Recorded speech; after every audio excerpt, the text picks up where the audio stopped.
সবাইকে সুপ্রভাত, good morning. তো এখন আজকে একটা বিশেষ দিন, মহালয়া, দুর্গাপূজার সূত্রপাত, দেবীপক্ষ শুরু হয়েছে পিতৃপক্ষ অবসানের পর। তো আজকে আমরা এসেছি কাশীপুর উদ্যান মাটিতে এই শুভ লগ্নে। তো সেই জন্য গুরুদেবের দর্শন করব মহারাজের, আর তার সঙ্গে সঙ্গে মা এবং রামকৃষ্ণদেবের দর্শন করব। তো আজকে এই বিশেষ দিনে এইভাবে দিনটাকে আমরা সেলিব্রেট করছি।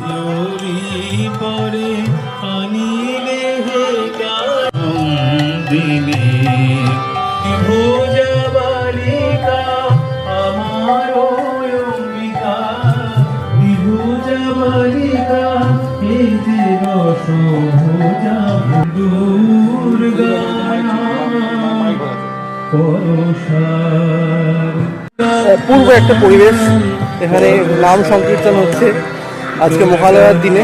এবং এই যে একটা দেবীপক্ষের সূচনা, পিতৃপক্ষের অবসানের পরে এই মহালয়ার দিনে একটা অদ্ভুত মনের মধ্যে আনন্দ এবং খুশি ছেয়ে গেছে। অত্যন্ত ভালো লাগছে এবং তার জন্যই আজকে আসা আরও মনটা ভালো আছে। বা গুরুদেবের দর্শন করতে যাবো। গুরুদেবের দর্শন হলো আজকে। তো ওখানে ছবি বা ভিডিও তোলা তো অ্যালাউড নেই, তাই সেই জন্য দেখাতে পারলাম না। কিন্তু যেটা আছে, যেখানে আছে সেই পবিত্র আম গাছ, যেখানে রামকৃষ্ণদেব কল্পতরু হয়েছিলেন, সেই যে পবিত্র আম গাছ, যেখানে রামকৃষ্ণ পরমহংস দেব কল্পতরু হয়েছিলেন।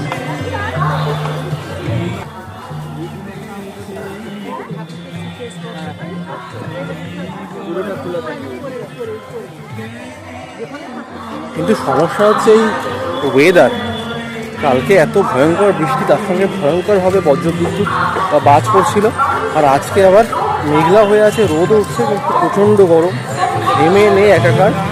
তবুও মনে ফুর্তি, মনে আনন্দ এবং একটা মনের মধ্যে অদ্ভুত খুশির সঞ্চার।